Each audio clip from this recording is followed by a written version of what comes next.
Լրացնում ես դեկլարացիան, չէ, ես լրացնում եմ։ Ինքս հայտարարագիրը ոչ մի բան չեմ լրացրել։ Սոցապը գրում ես, ինքը բերում է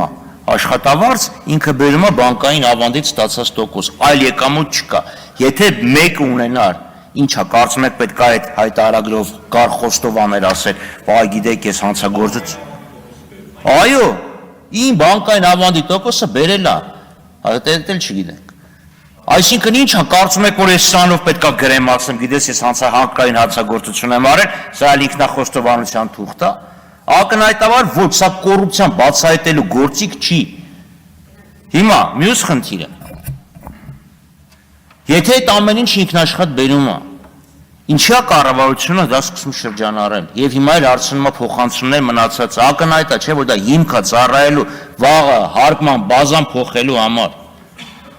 Կրկնում եմ, այս երեքով խոսել են 22 թվական դեկտեմբեր 21։